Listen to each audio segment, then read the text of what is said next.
So good morning. Welcome to the National Hispanic Council on Aging Legislative Breakfast, focused on heart health among diverse populations. My name is Christine Perez. I am NHCOA's Director of Programs, and it's my pleasure to moderate today's virtual event, which is supported by Amgen.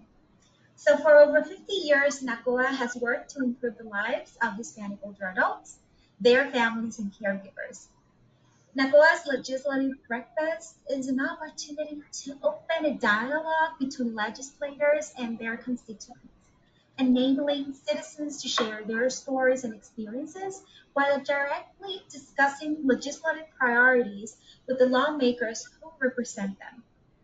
So today's virtual event will feature a panel of experts and voices from the field. Together, we will be discussing new findings from a recent NACOA research study on cardiovascular disease. So today's discussion is an opportunity for us to come together as a community so that we may present key issues regarding heart health and disease among Latinos before congressional members. So to begin this virtual event, it's my pleasure to introduce Dr. Danita Cruz. She's the President and CEO of the National Hispanic Council on Aging and one of the nation's foremost advocates and spokespersons for diverse older adults. She has been recognized nationwide for her commitment and also her leadership on behalf of diverse older adults. So welcome, Dr. Cruz. Thank you. Thank you, Christine, for that warm introduction. And thank you. I want to take this opportunity to also thank you for all that you do for our community, for our country, and for the National Hispanic Council on Aging as the director of programs. And also just want to say welcome to everyone to today's legislative breakfast. NACOA's legislative breakfasts are important to our work. We gather experts, each with a wealth of knowledge and experience, in the hopes that as a community, we can put our heads together and create a vision of what solving a particular issue looks like. In this case, we're here today gathered to discuss the complex issue of cardiovascular health among diverse populations. And as you know, this topic has multiple dimensions. When we talk about cardiovascular health as it pertains to diverse populations, it cannot simply be an issue of medicine. We have to start asking questions about how cardiovascular diseases are viewed, experienced, and managed by the Hispanic population. How can we improve on awareness and help overcome the barriers to effective treatment? We also have to ask where our legislation is lacking in its response to these communities, how it can change to better serve them, and what we can do to help make sure those changes take place. I know those of us gathered here today have highly valuable insights that come from real life experience. And with the help of our panel of experts, as well as the research conducted by the National Hispanic Council on Aging on this issue, we can walk away from this event with new perspectives and with new ideas. The NACOA team is proud and excited to host you for today's discussion. And I thank you for joining us. I know it's a busy time this summer. And now let's get started. Christine. Thank you, Dr. Cruz. So let's welcome our next speaker. She's Michelle Tabajanga, the Health Legislative Assistant to Congresswoman Nanette Barragan, who represents California's 44th Congressional District. The Congresswoman also serves as chair of the Congressional Hispanic Caucus and sits on the House Energy and Commerce Subcommittee on Health. So today, Ms. Tabajanga will be providing welcoming remarks. Welcome, Ms. Tabajanga.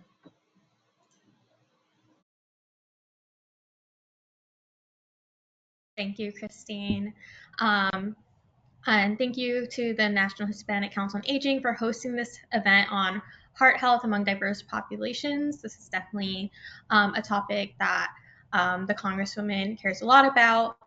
So it's an honor to speak on behalf of Congresswoman Barragan and share what she is doing to advance heart health for diverse populations.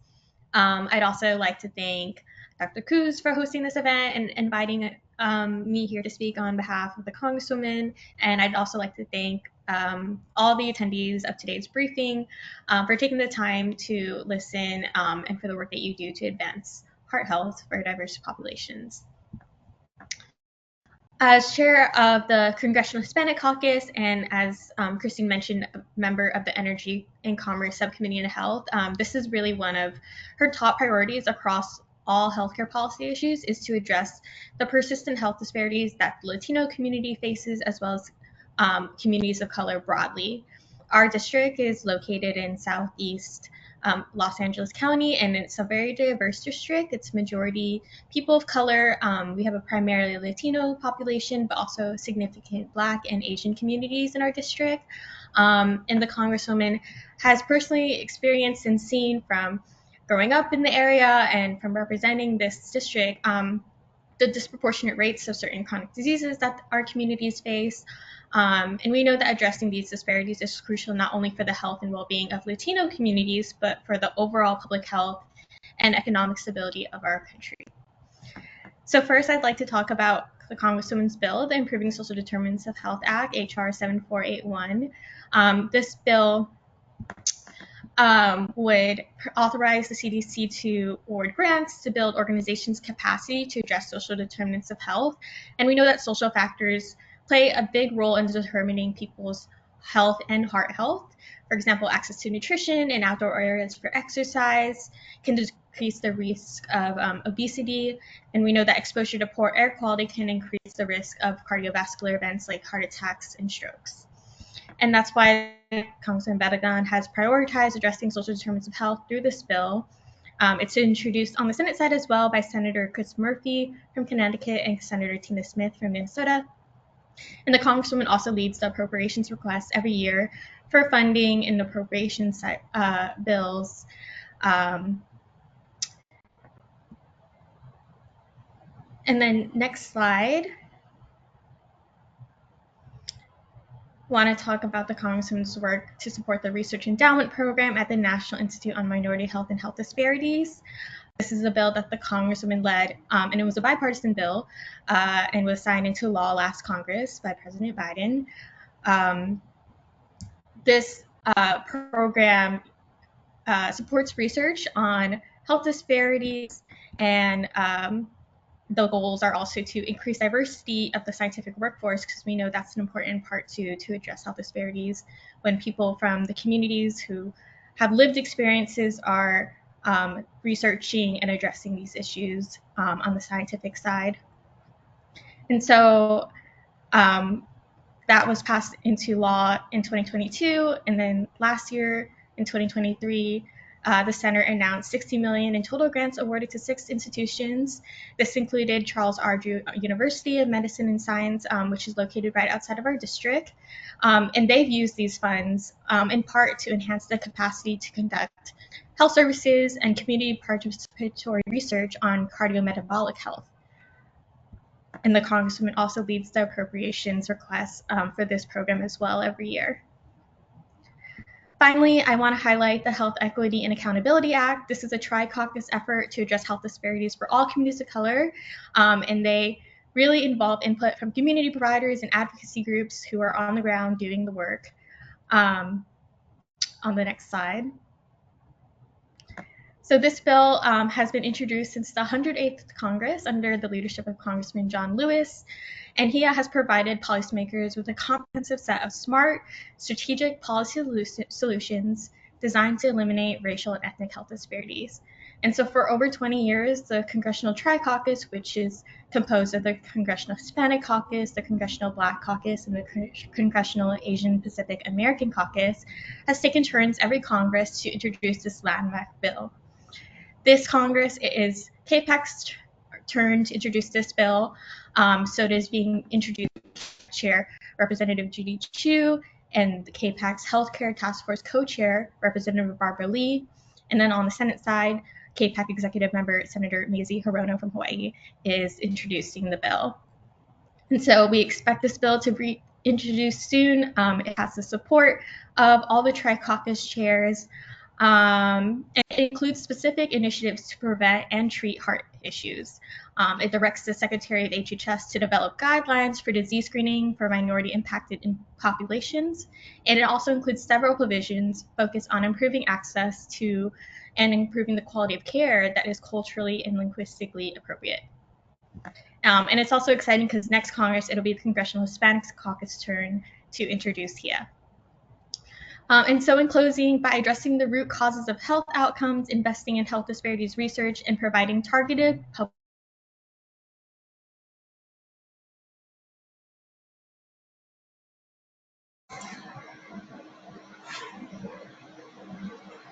Hi, Michelle. I think we lost you a little bit.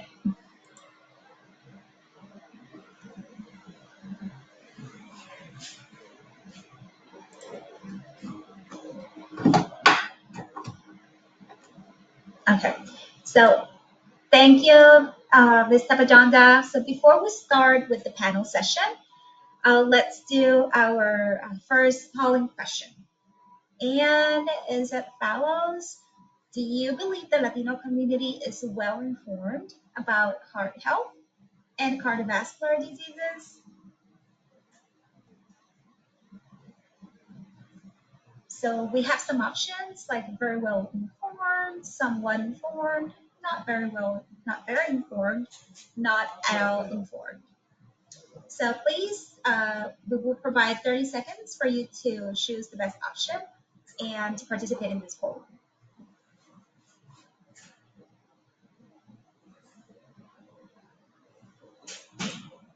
Okay, so we can see that most of the participants have indicated that they are not very informed, the Latino community are not very informed about heart health and cardiovascular diseases. Okay. Thank you all for participating in the poll. So let's begin today's exciting virtual legislative breakfast. And according to the Centers for Disease Control and Prevention, also known as the CDC, heart disease is the leading cause of death in both men and women in the United States, and is the second leading cause of death for Latinos specifically. So Latinos are one of the largest and fastest growing ethnic communities in the United States, and they have a higher burden of risk factors for cardiovascular disease such as obesity, high blood pressure, and type 2 diabetes. But let's hear more of this from our first speaker, Dr. Antonio López. Dr. López is the Clinical Research Medical Director with expertise in the cardiovascular and also metabolic therapeutic area at Amgen.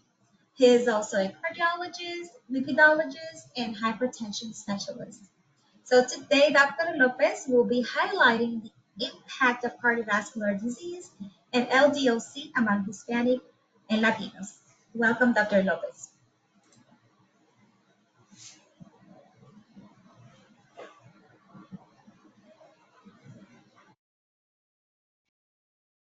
Thank you, Christine, for that introduction. Just make sure, can you hear me? Yes, we can hear you. Okay, and good morning, everyone. Thank you for the NHCOA for inviting me today as part of this important discussion to share remarks on the state of cardiovascular disease and LDL-C among Hispanic Latinos in the United States. And thank you, Dr. Cruz, and thank you from Nanette Barragon's office in the House of Representatives for your comments. Next slide. My objectives today are to discuss cardiovascular disease and LDL cholesterol, focus on Hispanics, Latinos, so discuss barriers including lifestyle and diet, language, and access, and also in the conclusion and call to action. Next slide. Now, what is cardiovascular disease and LDL cholesterol? Well, cardiovascular disease is a group of disorders of the heart and blood vessels. Cardiovascular disease is a leading public health crisis in the United States, with someone experiencing a heart attack or stroke every 40 seconds. High LDL, or low density lipoprotein, also known as the bad cholesterol, is the main culprit for cardiovascular events. Now, over time, high LDL leads to plaque buildup, also known as atherosclerosis, inside the walls of your blood vessels, which can lead to health problems such as heart attacks and stroke. Now, unfortunately, many people don't discover they have high cholesterol until they suffer one of these life-altering events. Next slide. Now, this slide shows the age-adjusted trends in the prevalence of serum total cholesterol that's greater than 200 milligrams per deciliter in United States adults greater than or equal to 20 years of age by race and ethnicity, sex, in the survey year of the National Health and Nutrition Examination Survey from two periods of time, 2013, 2016 in blue and 2017, 2020 in red. Let's focus on the center of the slide here in the Hispanic segment here on males and females here. Now, in the first period here in blue from 2013 to 2016, the percent of the population in terms of the prevalence in Hispanic males with elevated total cholesterol above 200 milligrams per deciliter was 39.9%. And in females, it was 38.9%. In the second period of the survey, 2017-2020, it was 32.8% in Hispanic males and 33.6% in Hispanic females. That is quite significant. On the next slide, we have a table here that shows the prevalence of high total cholesterol, LDL cholesterol, low HDL cholesterol in the United States in adults greater than 20 years of age. And we're talking about the second period of time from the NHCOA survey from 2017 to 2020. If we look at the first column here, the prevalence of total cholesterol greater than or equal to 200 milligrams per deciliter, we'll look at the Hispanic males and Hispanic females highlighted here in yellow. The same prevalence here, 32.8% in Hispanic males and 33.6% in Hispanic females. Then we look at the third column here, the prevalence of LDL cholesterol greater than 130 milligrams per deciliter. Now, optimal LDL cholesterol is less than 100 milligrams per deciliter. And we'll talk a little bit more about that level in upcoming discussion here. Now, the prevalence here in Hispanic males is 23.7%, Hispanic females of 27.5%. Now, despite similar rates of high LDL cholesterol across the racial groups, Hispanic adults are more likely to experience major risk factors of cardiovascular disease, as mentioned by Christine earlier here, than non-Hispanic white adults. That includes hypertension, diabetes, and obesity. Now, next slide here. Now, this slide shows the high cholesterol awareness, treatment, and control among Hispanics, Latinos, results from the Hispanic Community Health Study of Latinos. This is a cohort from the NHLBI of 16,415 self-identified Hispanic Latino adults aged 18 to 74. And they were randomly selected from 4 United States urban communities, Bronx, New York, Chicago, Illinois, Miami, Florida, and also San Diego, California. My hometown where I was born and raised. And this shows here the percent of participants stratified by age and sex who were, the first part we'll talk about high cholesterol aware, second part high cholesterol treated, and the last part, the bottom slide segment of the slide here, high cholesterol controlled. Now, if we look at here we have 3 different age groups here on this slide here. The first part, 18 to 44, younger population, middle population, 45 to 64, and 65 plus, the older population. So we see those that had been tested for cholesterol were demonstrated to have high cholesterol, but they were not aware they had high cholesterol. Throughout this part, almost half were not aware you had cholesterol. Now we have a mantra that we want everyone to know what their numbers are. What's your blood pressure? What's your cholesterol? What's your LDL cholesterol? What's your blood sugar? What's your hemoglobin A1C?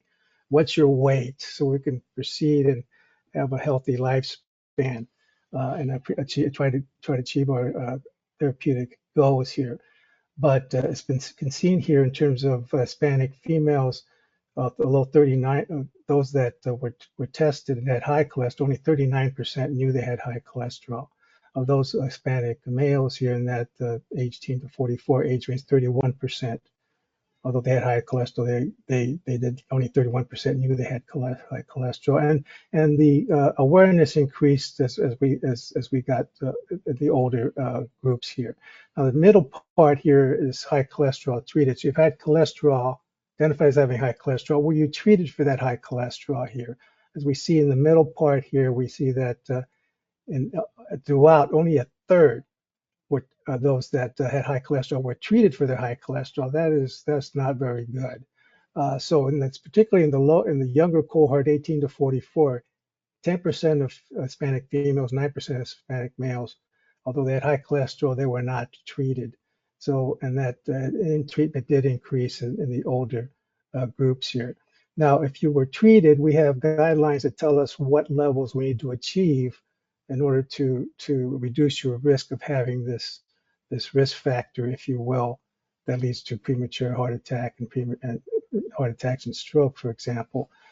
So we see here that in terms of the 18 to 44 years of age, Hispanic females here, 58% were controlled and 52% of Hispanic males were controlled, and the control increased as we got older. But again, these numbers are not very good. Now, next slide. So, Hispanics are it's an aggregated group. We have heterogeneity in terms of the Hispanic population. This, again, from the Hispanic Community Health Study of Latinos here. This is a slide showing the high cholesterol awareness, treatment, and control rates according to Hispanic background group. And in the study of Latinos, they've looked at Dominicans, self-identified Dominicans, Central American, Cubans, Mexicans, Puerto Ricans, and South American. Individuals in the columns here, we look at awareness, treatment, and control in each of the subpopulations. So individuals of Central American and Cuban heritage had lowest rates of being high cholesterol aware, 44% to 49%. Those of Puerto Rican and Dominican backgrounds were more likely to be aware than other groups, 55 to 59%.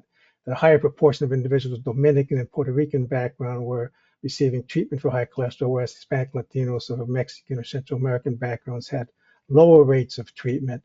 In terms of being controlled here, the rates of adequate high cholesterol control varied significantly across Hispanic, Latinos backgrounds, from 54% to 74%.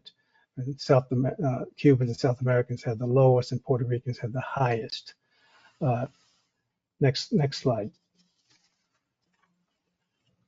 Now, in order for us to, know what our risk factor, how to control our risk factors, we have to know what our numbers are. We have to know our numbers, just like there are people walking around because they're not having any symptoms. They don't know what their blood pressure numbers are. But for cholesterol, you have to know what your numbers are, and you have to be screened by getting a blood test. Now, in the general population, about 70% of adults and 67% of males and 72% of females report being screened for cholesterol, reporting that they had their cholesterol checked within the past 5 years, according to the NHCOA 2011 and 2012 data. Now, if we look at Hispanics, the lowest subpopulation that's in terms of screening, among Hispanic adults, 59.3% were screened, 54.6% of males, and 64.2% of females. Now, despite these alarming statistics, Hispanic Americans often face obstacles assessing preventive screening services. Next slide. Now, to better shine light on this, I'll share context on a few of the barriers people face, such as general lack of understanding around urgency of reducing LDL cholesterol levels, lifestyle and diet, language barriers some Hispanics face, and access to proper care.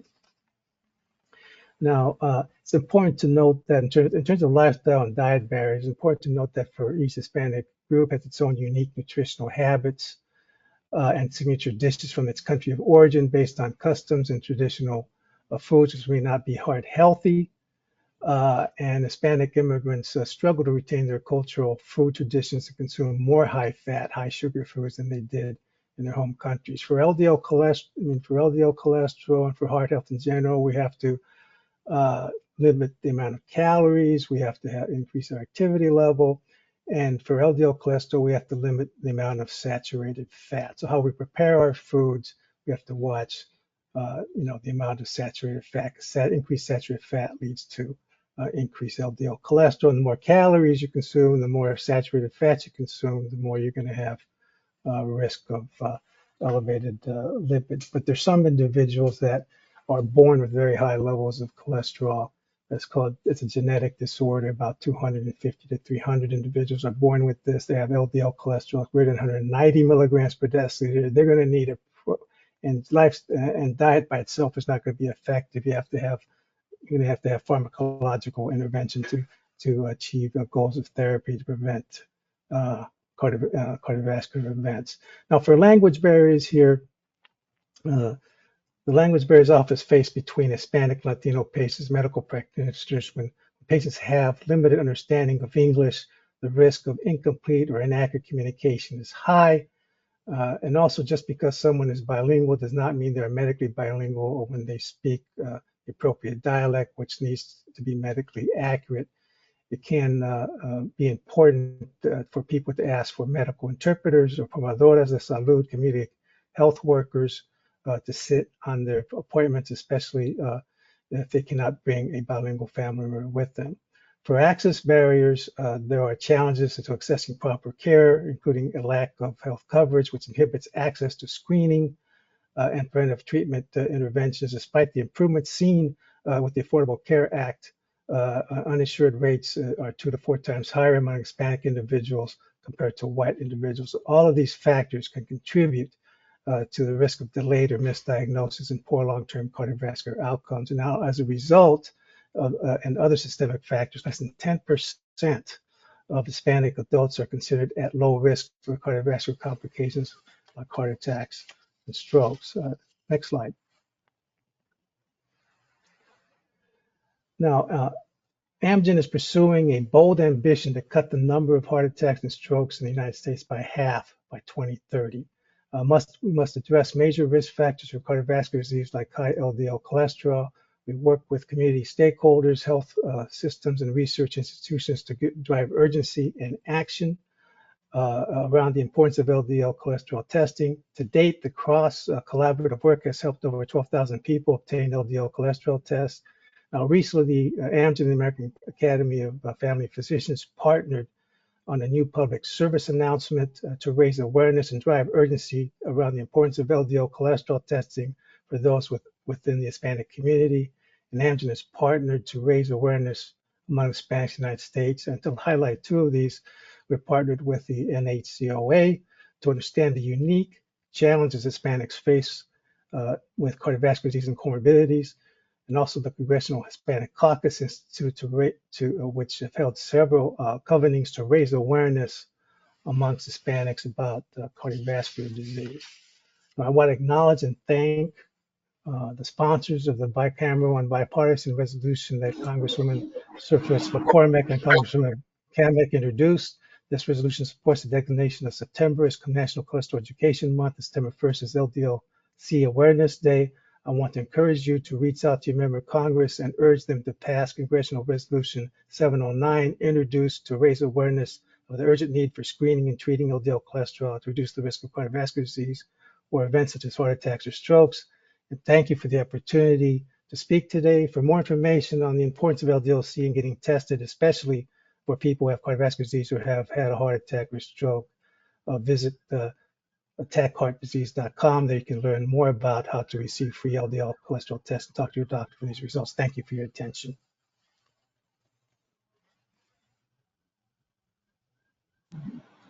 Thank you, Dr. Lopez, for your impactful presentation. So if any participants have any questions regarding Dr. Lopez's presentation, we encourage all of you to type it in the chat box. At the end of the panel session, we will have a question and answer session. So now let's continue with our second polling question. And it says, in your opinion, what is the main obstacle for Latinos to maintain a good heart health? So we have a couple of options for you to decide. We have lack of information and education, limited access to health services, unhealthy eating habits, lack of regular exercise, and if you have other, please specify it in the chat.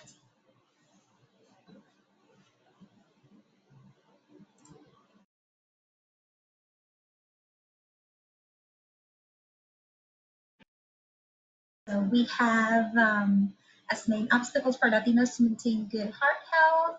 We have first the limited access to health services, followed by unhealthy eating habits, then lack of information and education, and as last we have lack of regular exercise.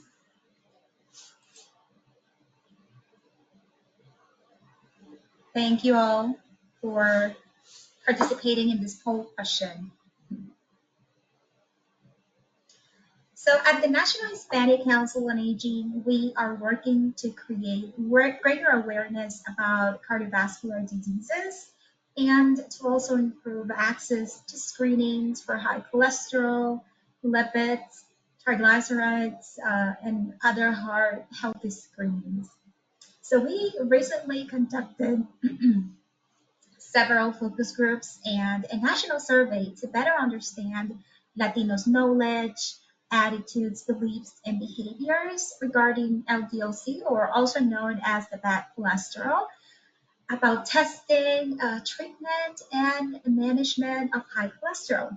So today, I will be speaking on NHCOA's findings from our cardiovascular disease focus groups.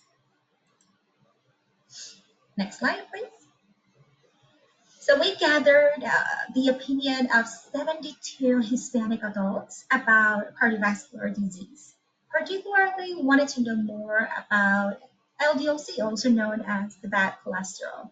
So we did 10 virtual focus groups that were conducted and distributed through California, Texas, New York, Puerto Rico, and also Florida. We also conducted 5 focus groups, each with younger adults from 18 to 34 years old, and another section of older adults that were aged over 35 as well. So first, I will be discussing on participants' knowledge about LDL-C. So in general, participants aged 35 and older were somewhat more knowledgeable on the topic about the bad cholesterol. More participants in the age range of 18 to 34 years old, they admitted that they did not know much about the subject.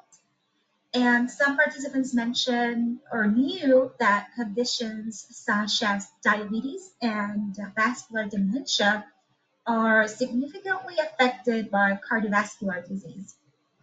And other participants recognize that cardiovascular diseases could be hereditary or acquired. Also, some participants did not have an accurate understanding of cholesterol or its function. Many of them could not articulate the relationship between cholesterol and comorbid conditions such as diabetes.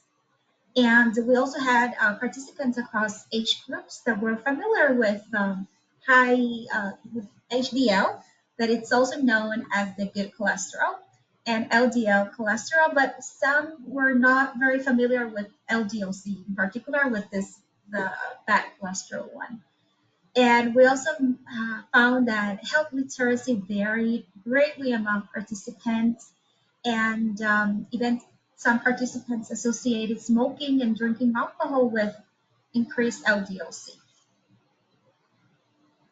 So when talking about the factors that contribute to LDL-C, Well, factors that contributed to elevated LDL cholesterol or LDL-C as well, they identified overall lifestyle, especially a sedentary lifestyle, diet, and exercise.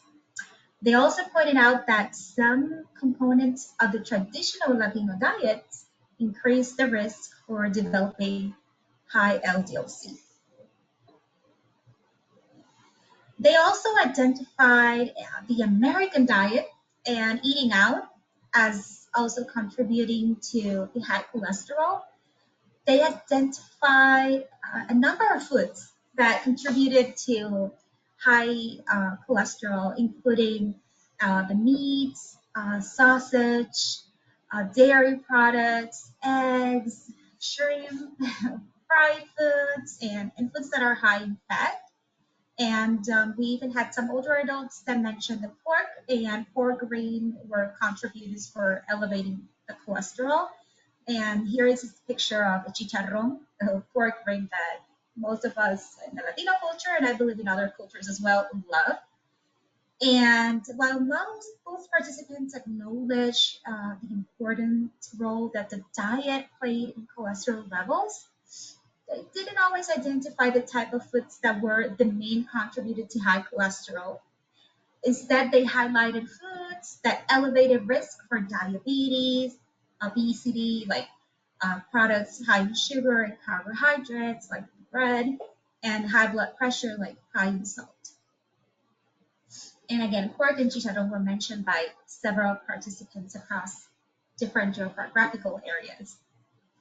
So other ways to reduce LDL-C, well, participants indicated that it can be reduced through lifestyle changes, such as improving their diet and doing exercises, avoiding fatty foods and oils, eating in moderation, eating a balanced diet, and of course, receiving education in regards to ways to reduce the LDL-C.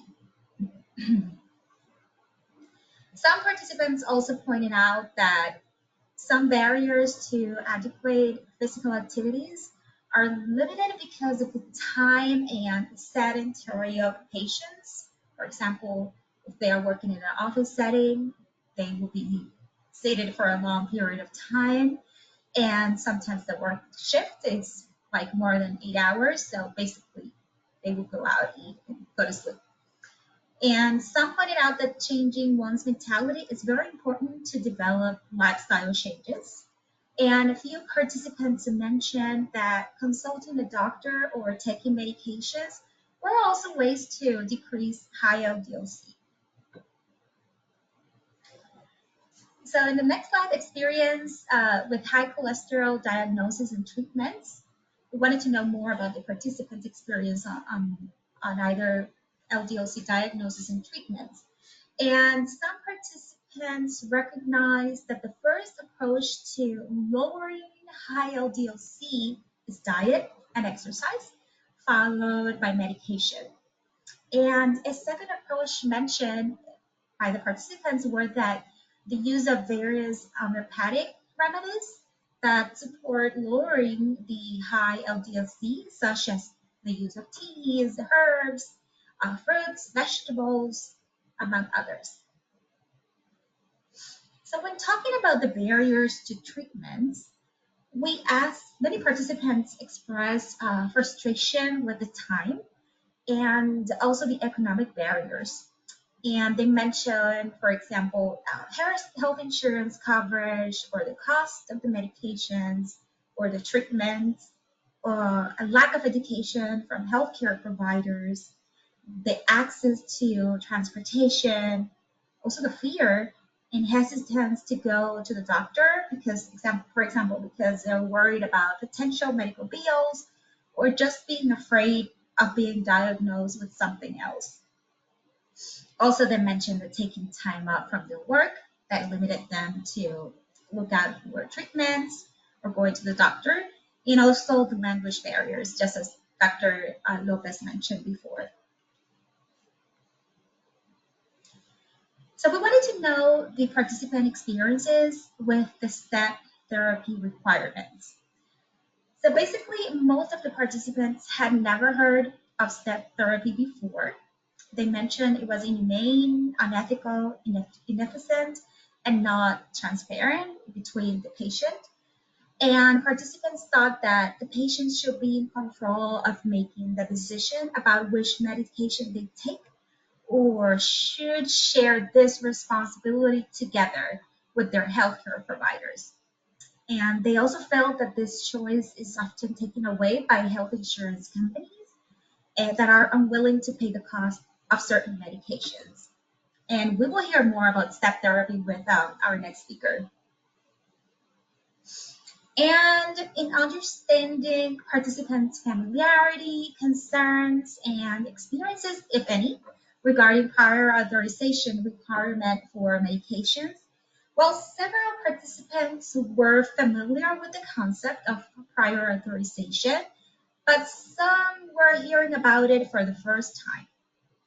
And participants that had a direct experience with the process of pre-authorization described it as some relatively innocuous situations of having to change medications that they heard their health insurance didn't approve, while others described inconveniences, adjustments to medications regimens for effective treatment of their condition.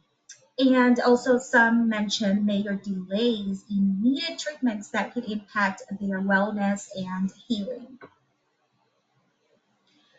And in the next slide, we wanted to know the participants' familiarity and willingness to participate in clinical studies or health research studies.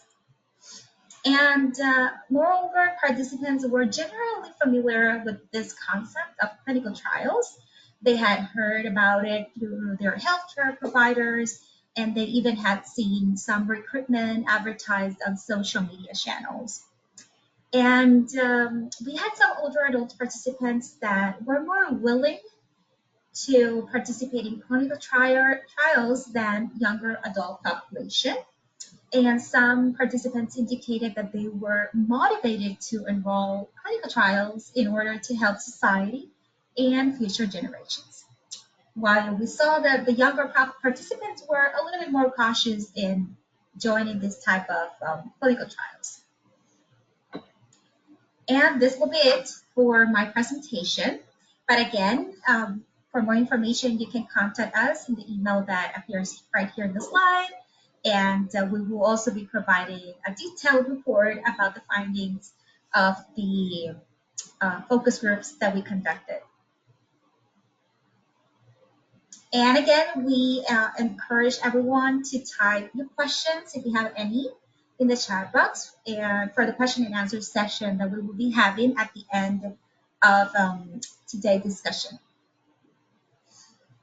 Okay. So in connection to our recent work with focus group, we also conducted a national survey of Hispanic adults on their knowledge, attitudes, and beliefs about LDL-C testing, treatment, management of high cholesterol, targeting Latinos in the United States. So let's hear more about the findings with our next speaker. She is Cristina Pacheco. She is the NHCOA's Director of Research Development and Policy. Welcome, Ms. Pacheco. Thank you, Christine. And please forgive me, I am actually working in the field today in rural Kansas. And so if at any point in time you cannot understand me, please let me know. So in accompaniment to the focus groups, we did a national survey. All of our focus group participants did take the survey, but we also distributed it through listserv, social media, and then we had promotores de salud on the ground collecting survey information. So if you take a look at our demographics, you can see that we collected 440 surveys across the nation. The vast majority of our respondents were Latino or Hispanic, with 83.5%. We did collect some surveys from non-Latinos because of the distribution methods, and we decided to keep their data in the surveys for the purposes of just really trying to understand knowledge. attitudes and behaviors around cholesterol. We had more females, just slightly, with 57% participate in the survey. The vast majority of our respondents lived in urban or suburban areas. The vast majority were employed and employed in full-time employment. We had a pretty even split with regards to education. 26.5% had some high school or less. 27.5% had graduated high school. 28.6% had some college, and then 10% had graduated college, and 6.4% had attained a graduate degree. Again, we had a relatively even split amongst our age groups, with about 25% in that 25 to 34 age group, 23.6% in the 35 to 44 age group, and 22% in that 45 to 54. We did have less respondents in that 65 and older age group, with only 12.5%. So when we look at personal levels of concern, we asked participants to identify what diseases they're most personally worried about. And overarchingly, heart disease and diabetes were the top scores, with roughly a third of participants identifying those as the diseases they're most personally worried about. HIV and hepatitis came in significantly lower, with only 8.2% for both of those. We asked participants to identify what factors most affect a person's heart health, and we saw that the top 5 really focused on things like weight, blood pressure, heart disease, diet, and cholesterol. Other factors that did not receive quite as high a ranking were smoking, physical activity, family history and genetics, diabetes, stress, COVID, and we had about 44 participants who were not sure.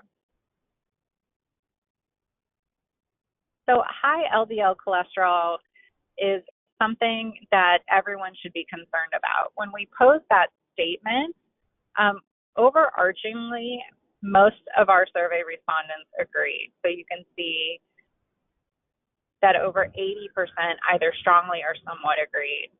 When we posed the statement that adults do not need to worry about high LDL cholesterol unless they have symptoms, again, you still see that about 30% or higher agreed with that statement, which is problematic because oftentimes cholesterol and high cholesterol does not come with symptoms.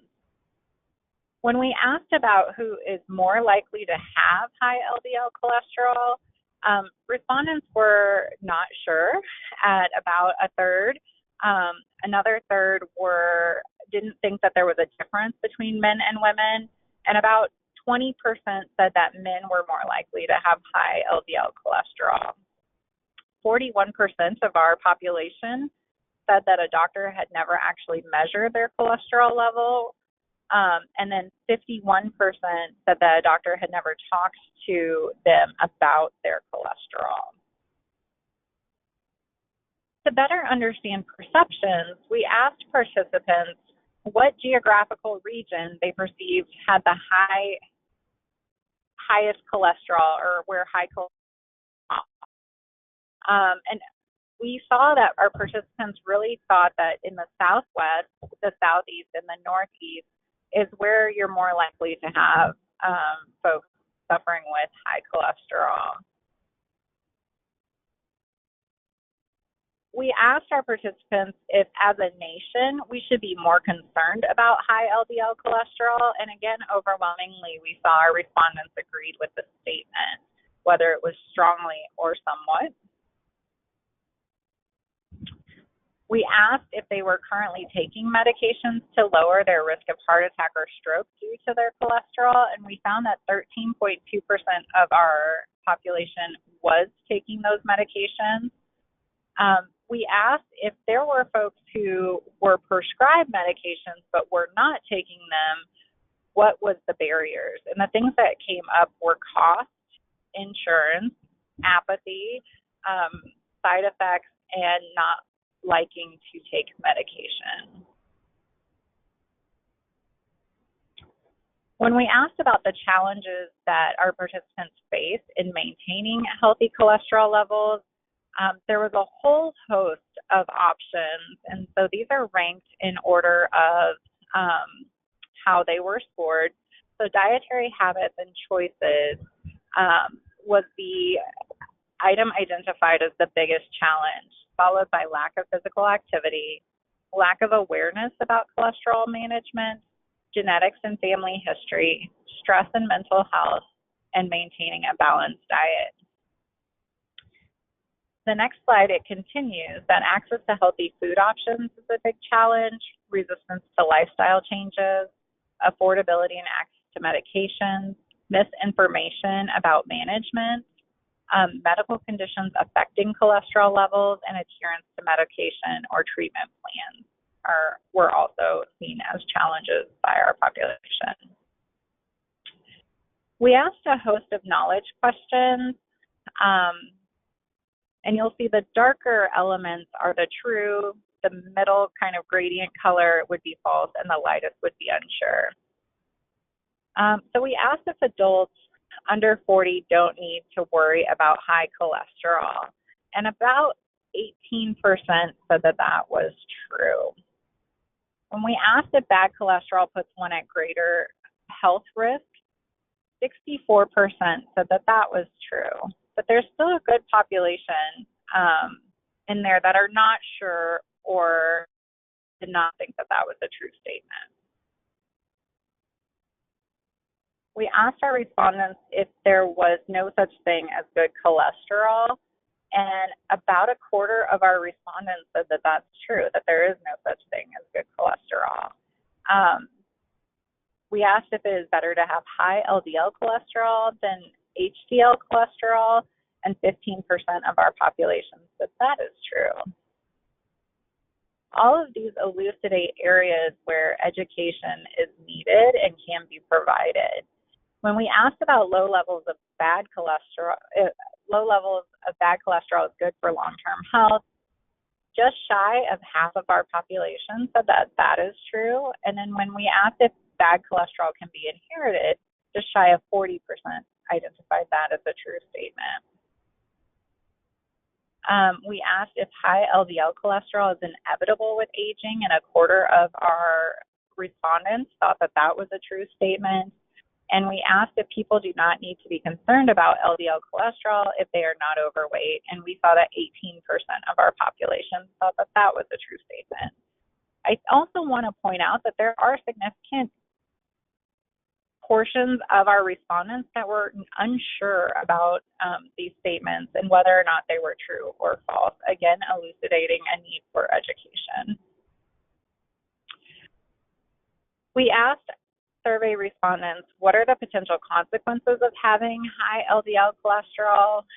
And the top elements were heart attack, arterial disease, being overweight, dying young, and stroke.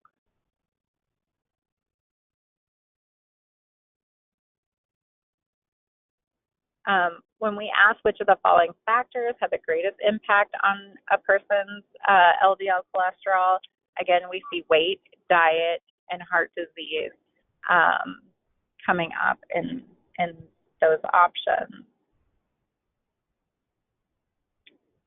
We asked what symptoms were of high LDL cholesterol, and just shy of half of our population thought that fatigue was the highest symptom recognized for having high cholesterol.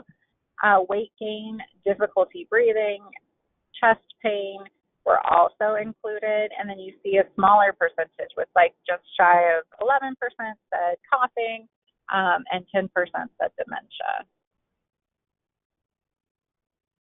The majority of our participants were able to identify that LDL cholesterol is measured by a blood test, but other participants also thought that you could measure cholesterol by checking blood pressure, weight, through an MRI or X-ray. And again, we have over 16% that were not sure.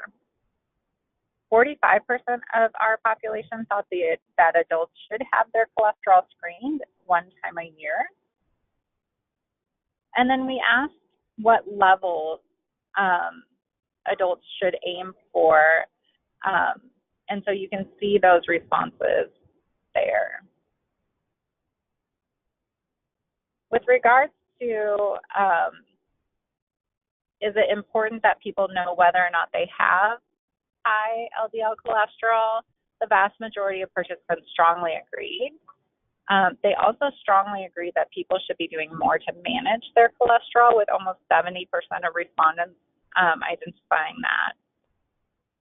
When we asked about managing high blood pressure in general, is generally more important than managing high cholesterol, most respondents agreed that managing high blood pressure is more important than managing high cholesterol. And then when we asked about, is there clear information available on how people should manage their cholesterol, we see that the vast majority of our participants, at roughly 63%, said that there isn't clear information. So again, this really provides some opportunities for us to act. So bad cholesterol is one of the most easily modifiable cardiovascular risk factors. We need to continue investing in patient education to empower them to self-advocate and improve their heart health. It is essential that we support policies that facilitate broader action, continue investing in culturally and linguistically appropriate educational awareness campaigns about the urgency of testing and treating bad cholesterol to reduce the risk of heart attack.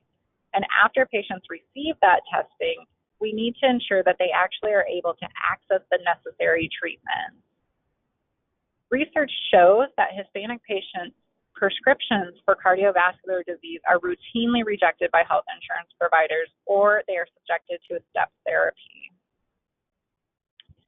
Step therapy is a primary barrier to access for Black, Indigenous, people of color in the U.S. It has the potential to harm patients if they are delayed access to effective treatment, face potentially irreversible disease progression, or could suffer from serious side effects on step therapy medication. Legislation that places reasonable limits on the use of step therapy can improve patient access to potentially life-saving medications. A bicameral and bipartisan bill called the Safe Step Act of 2023 aims to do just that. We also encourage individuals to urge the Senate Aging Committee to investigate structural and systemic factors perpetuating disparities in access to screening, care, and treatment for cardiovascular disease, and the role that community-based organizations like the National Hispanic Council on Aging can play in improving cardiovascular disease management. We need to continue investing in culturally and linguistically appropriate educational awareness campaigns focused on testing and treating bad cholesterol.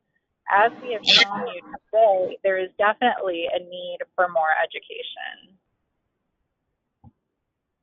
Thank you so much for your time and for allowing me to share our results with you. Thank you, Christina. So as a reminder, any questions you may have for Ms. Pacheco or for the other speakers, you can direct them to the chat box. So before continuing with our next topic, let's hear our third and last poll question. Is, in your opinion, what legislative changes would most benefit the Latino community in improving heart health? So we have some options.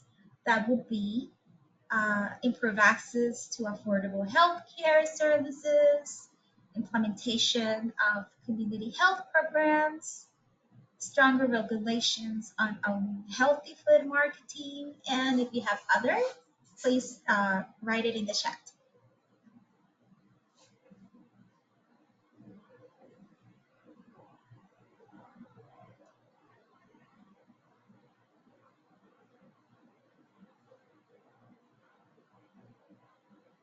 Okay, so most of the participants indicated the improved access to affordable healthcare services, followed by the implementation of community health programs, and increased funding for public health education.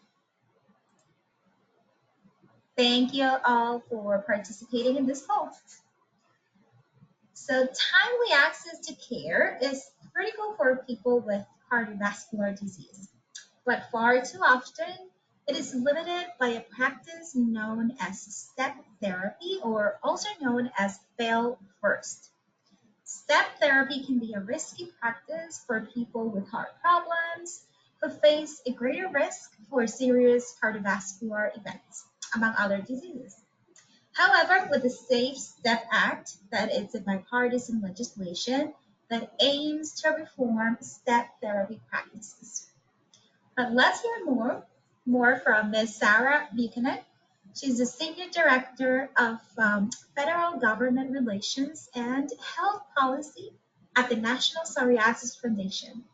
She is responsible for identifying and pursuing federal issues of significance to individuals with psoriatic disease, developing policies and resources to advocate on these issues, and also representing the foundation in federally focused coalitions and before federal policymakers. Today, Ms. Buchanan will speak about legislative solutions at the federal level, like the Safe Step Act. So welcome, Ms. Buchanan. Great. Thank you for having me. Next slide, please. All right. So I'm Sarah Buchanan. I work with the National Psoriasis Foundation. My foundation is committed to finding cures for psoriatic disease, as well as improving quality of care and improving access to care. Psoriasis is interesting because it's an immune-mediated condition that causes systemic inflammation in the body and can result in other comorbidities in addition to psoriasis and psoriatic arthritis, but our patients also experience diabetes, heart disease, and depression due to that inflammation. Next slide, please. So I'm going to talk about step therapy, give you some data. I'll provide you some background on what's going on in the states and how that relates to what we're working on the federal level with the Safe Step Act. Next slide, please.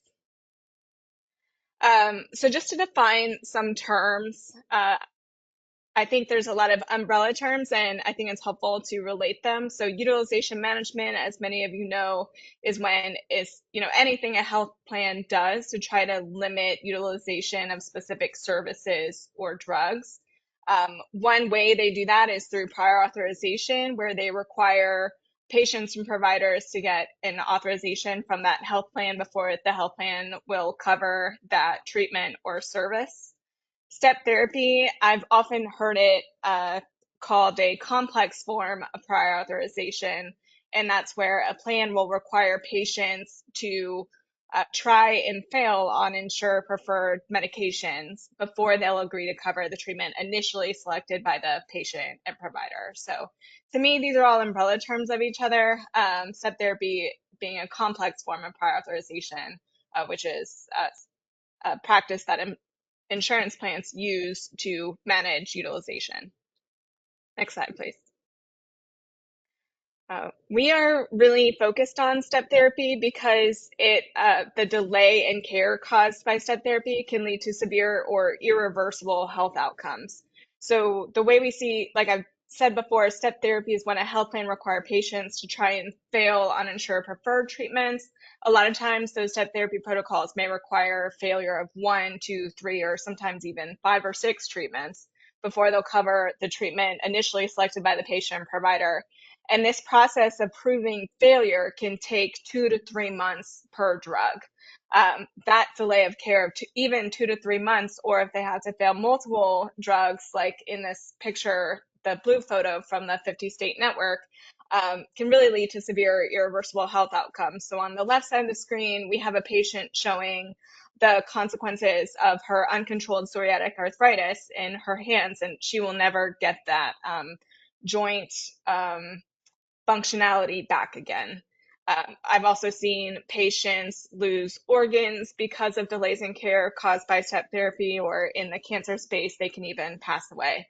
So this is one reason why the National Psoriasis Foundation is very committed to trying to address the issue of step therapy. Next slide, please. So just a quick example, when I came to the National Psoriasis Foundation, one of the first people I met was Tammy, who's an advocate, and she's very aware of how to advocate for herself and how to engage with the the US health system, which is an expertise in and of itself. But unfortunately, Tammy's husband switched employers, and when he switched employers, he switched health plans. And even though Tammy, who has psoriatic arthritis, was stable on her medication, when her husband switched health insurance plans, that new plan made her go back and prove failure of a whole litany of medications that she's already tried and failed before that plan finally agreed to cover the treatment that she was stable on. So even Tammy, with all of her expertise on navigating the health system, still couldn't get past those step therapy requirements. And in that time, she lost her thumb joints, and those are the casts that you see there. She got her thumb joints replaced, and she also lost her hair. And these are the kinds of devastating stories that really inspire us to try to address this issue. And I've got a couple more for you. Next slide, please. Another patient I met is Professor Pittman in Washington State. She had a similar issue where she had an immune-mediated condition, but her family, Black women, are more likely to suffer from lupus, and her family had a history of lupus. However, the health plan she was on required her to try and fail on a drug that could cause drug-induced lupus as a side effect, and she could not get past that step therapy protocol. And the result was that it really eroded her trust in her providers. So for many years, she went from provider to provider, just frustrated because she couldn't get adequate treatment, because she wasn't willing to try and fail on that drug that caused drug-induced lupus. And it wasn't until her state, Washington State, passed a step therapy exception law, which I'll talk about, and she found a provider that was engaged in that advocacy and immediately requested an exception on her behalf, that she finally got the treatment she needed. And so the reason I wanted to feature this story is because it can show how a patient can just take themselves out of the health system and not keep pushing, and how it can erode that doctor-patient relationship and that trust. So the good news is she was able to find a treatment that worked for her once Washington State passed an exception law. Next slide, please. So unfortunately, step therapy, it's a specific kind of prior authorization, but it's one of the most common forms of utilization management applied to specialty drugs. And what we see, especially in the psoriasis space, is that 99% of step therapy protocols are more stringent than our clinical guidelines. So you see that step therapy can be very common, and that it doesn't necessarily follow the best practices within the space of a disease area. Next slide, please.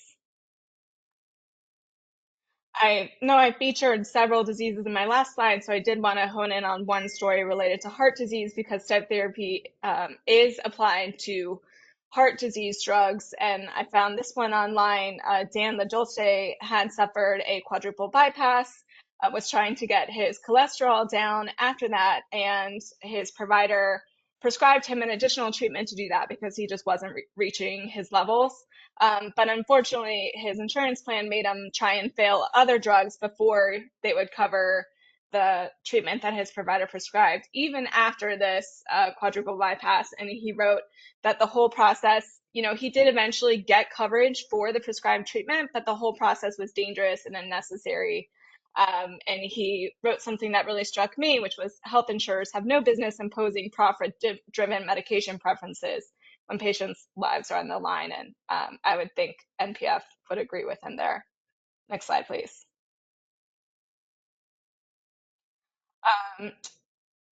I've already covered that step therapy can negatively affect health outcomes, so we'll skip to the next slide. But I do want to point out that insurers will argue that step therapy is used to manage costs and try to slow the cost of healthcare. However, there is a lot of evidence that when inappropriate, step therapy can actually increase costs. So I've got a couple studies for you here. One showing that the savings that plans experience in the prescription drug benefit when they require step therapy is often offset by increased care costs on the medical side. So patients may go to the hospitals, they may need extra surgeries, all of that could have been prevented by appropriate utilization of prescription drugs. And we also find that it can cost the health system in general $93 billion annually to impose utilization management like step therapy prior authorizations. So that is, the cost of health plans implementing these limitations, and then the cost of providers contesting them and patients navigating the system. Next slide, please. And then lastly, I do want to highlight some work that the Association of Black Cardiologists have done on assessing prior authorization and step therapy on disparities. And they found that when they've surveyed their population of providers, that 75% believe that prior auth and administrative burdens like step therapy are one of the biggest access to care barriers.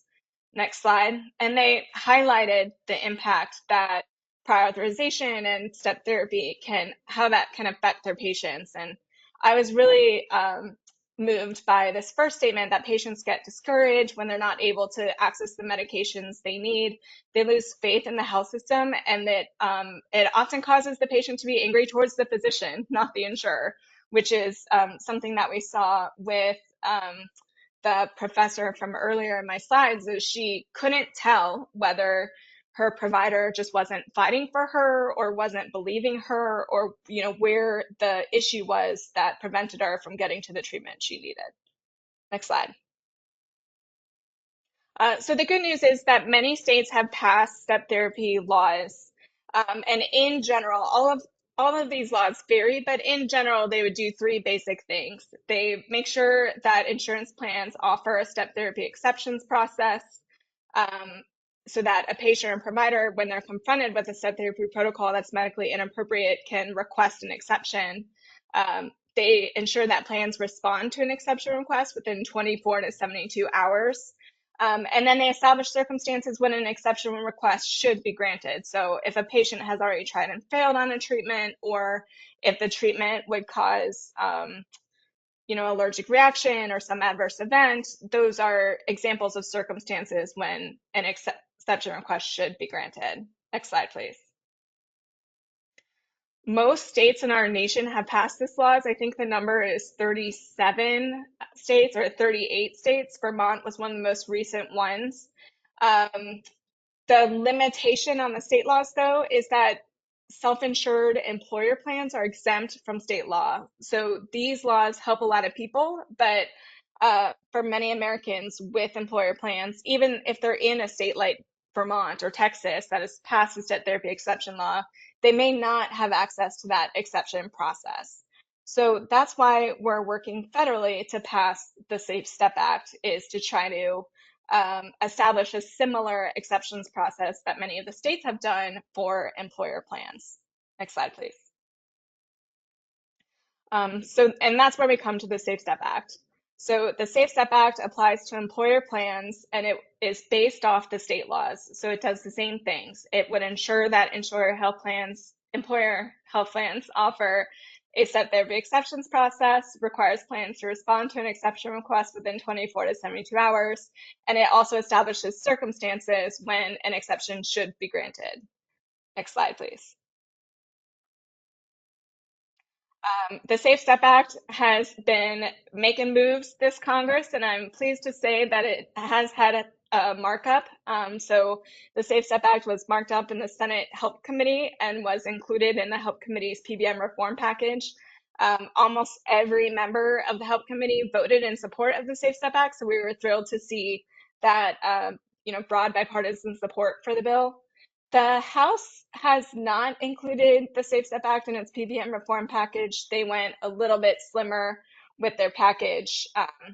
One reason we're so glad to see the support for the Safe Step Act, especially within PBM or pharmacy benefit manager reform, is that a lot of the reforms considered under PBM, among the reforms for pharmacy benefit managers, are pretty upstream. So the hope is that some of these upstream reforms will trickle down to improve patient access, whereas the Safe Step Act is really a key patient and provider driven component of the larger pharmacy benefit reform package that will address patient access where the patients are. So the patients will actually experience an improvement in their access to care. So the Safe Step Act Ad Hoc Coalition and the National Psoriasis Foundation really feel that we believe Congress, if Congress passes PBM reform, they should include the Safe Step Act to make sure that, you know, all of this work that's happening to improve the pharmacy prescription drug market also results in improved access for patients. Next slide, please. So this is my last slide, and it's really just leaving with one final ask, which is that as a community, we encourage Congress to co-sponsor and support it passing the Safe Step Act. The Safe Step Act is one of the Safe Step Act Coalition is one of the largest patient provider coalitions I've experienced in my career. Over 218 patient provider organizations endorsed the bill. It's extremely bipartisan. I've got our Senate and House leads on this slide. 220 House sponsors, which is quite a lot, and 41 Senate sponsors. So we're hoping that policymakers will co-sponsor the bill, and as a community, we can continue to advocate to pass it this year. And my next slide is just my contact information, so feel free to email me at sbuchanan@psoriasis.org with any questions. Thank you, Sarah, for your presentation. So now that we have heard from today's speakers, let's move on to the question and answer session. Again, if you have any question, please feel free to type it in the chat box. So we have some questions, and I believe it will be for you, Dr. López. And it's is all cholesterol bad? Well, thank you for that question. In terms of all cholesterol, it's bad. LDL cholesterol is in the blood. Talking about dietary cholesterol, the major issue is your LDL particle in the bloodstream that leads to development of plaque when it's above a certain level. And so dietary cholesterol is different in the sense that saturated fat in the diet drives the increase of development of LDL cholesterol in the bloodstream. And cholesterol, there's some studies showing that dietary cholesterol does increase LDL cholesterol in the blood modestly. So, but all in terms of cholesterol per se, LDL cholesterol is the atherogenic particle that leads to development of plaque in the arteries in your body. Thank you, Dr. López. And also, we have another question that says, what are the factors that lead to high LDL-C levels in Latinos, and what actions can we take to avoid them? Can you repeat that question? I'm having this little background noise. No worries. What are the factors that lead to high LDL-C levels in Latinos, and what actions can we take to avoid them? Okay, first of all, I want to point out that heart disease is 80% preventable, right? There are some genetic components on here, but in terms of what leads to elevated LDL-C, generally is one, lifestyle, in the sense that a diet that's high in saturated fat, high in calories that include saturated fat. If you have evidence of things that lead to elevated LDL cholesterol besides lifestyle and diet, can be genetic. There's 1 in 250 to 300 of the population that have genetically elevated very high levels of LDL cholesterol. If LDL is above 190, you think of familial hypercholesterolemia. That's also present in Hispanics. So you have a family history of premature atherosclerosis. You have to be concerned that you may have a genetic elevation of LDL cholesterol. Obviously, diabetes, when you have diabetes, or if you smoke, that makes the LDL even angrier, if you per se. So there are genetic factors, lifestyle factors that lead to elevated LDL cholesterol, the majority of which is you're going to have modest effects of dietary intervention, 5 to 10% lowering of LDL cholesterol.